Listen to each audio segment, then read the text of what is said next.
శ్రీ గురుభ్యో నమ. మద్గురుదేవులు చిన్నరామచంద్రయ్యార్ల వారి పాద పద్మములకు నమస్కరించుకుంటూ, శ్రీ సత్యానంద సత్యమయ్యార్ల వారికి నమస్కరించుకొని, శ్రీ భాగవత కృష్ణదేశకేంద్రుల వారు రచింపబడిన శక్తిద్వయ నిరాశకంబైన శుద్ధ నిర్గుణతత్వ కందార్థ ధరువుల నుండి 5వ అధ్యాయము ఏరుకోపత్తి లక్షణం నుండి 18వ కందార్థము క్రమ సంఖ్య 82.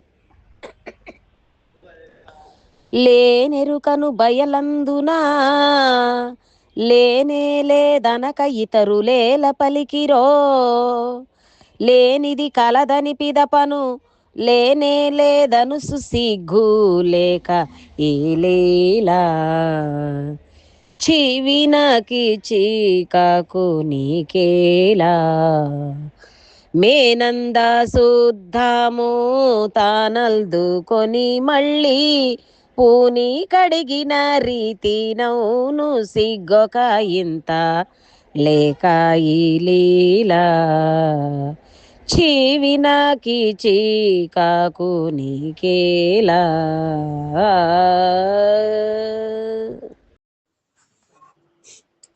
ఆత్మానాత్మరకితం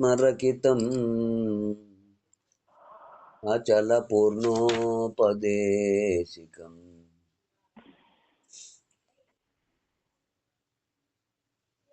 శ్రీ నిశ్చలానంద నారాయణ గురోర్శిష్యం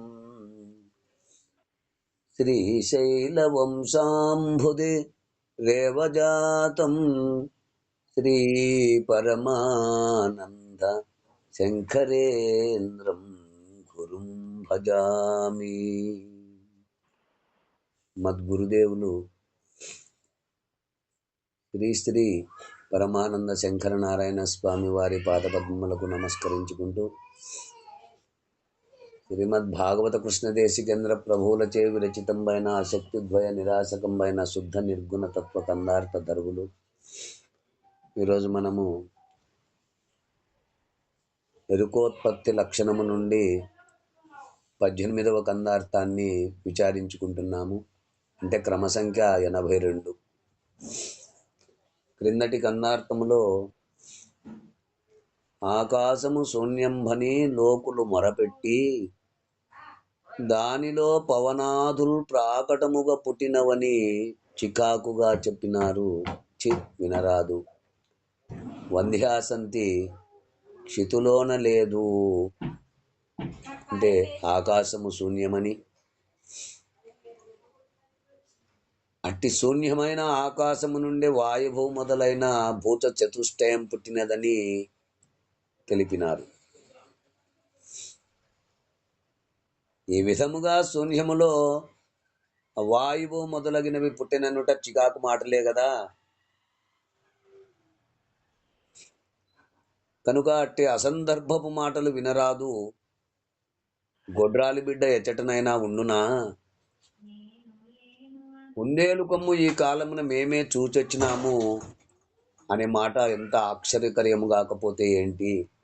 ఇటు మాటలు వినరాదు అంటూ మనము క్రిందటి కందార్థములో విచారించుకున్నాము. ఇక తదుపరి కందార్థము ఎరుకోత్పత్తి లక్షణములో 18వ కందార్థము క్రమ సంఖ్య 82 ఎరుకను విడిచే విధానము. లేనెరుకను బయలందున లేనే లేదనక ఇతరులేల పలికిరో, లేనిది కలదని పిదపను లేనే లేదనుచు సిగ్గు లేక ఈ లీలా, చివినకి చీకాకు నీకేలా, మేనంద శుద్ధము తానల్దుకొని మల్లి పూని కడిగిన రీతి నౌను సిగ్గొక ఇంత లేక ఈ లీలా, చివినకి చీకాకు నీకేలా. శిష్య, గురుదేవా, లేనెరుకను బయలందున అంటే మూలము లేని గుర్తెరిగే శరీరమును పరిపూర్ణమందు లేనే లేదనక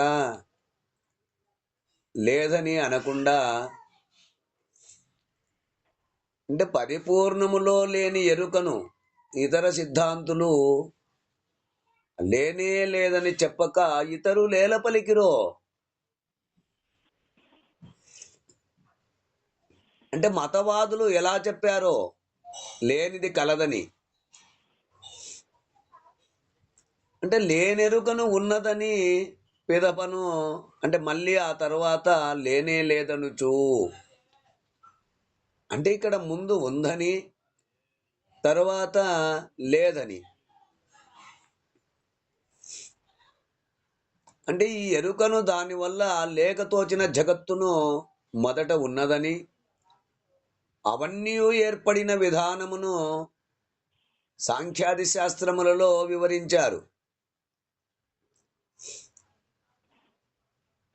మళ్ళీ చివరకు ఈ సమస్తము లేనిదే మిథ్యయే అని చెప్పినారు.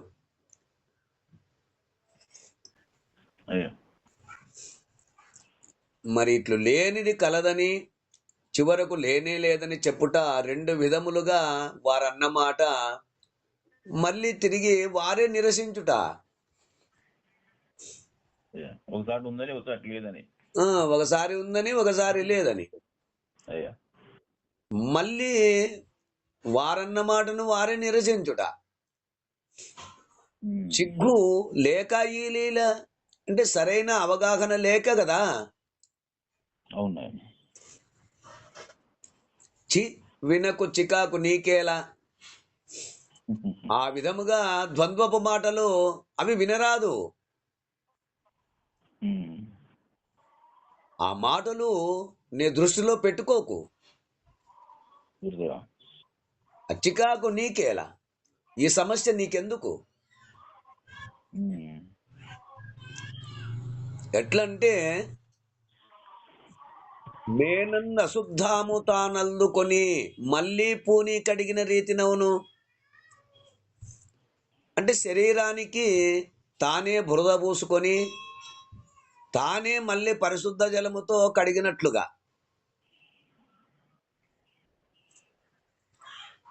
ఆ బురద పూసుకోవడం ఎందుకు, కడుక్కోవడం ఎందుకు?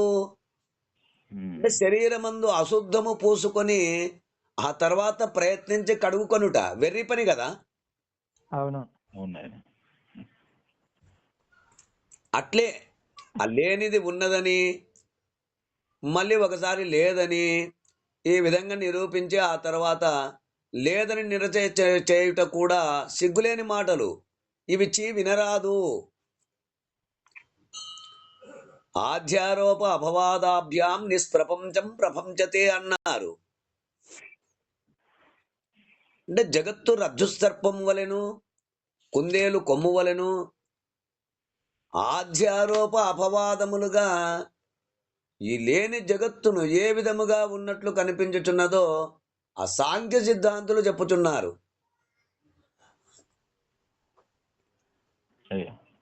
కనుక ఆ మాటలు నమ్మవద్దు. ఆ చికాకు నీకెందుకు అంటూ మనకు ఈ కన్నార్థము ద్వారా వివరించారు. ఈ కన్నార్థ భావాన్ని మీరు కూడా అందుకుంటారని కోరుకుంటూ జై గురుదేవా. జై గురుదేవా. జై గురుదేవా.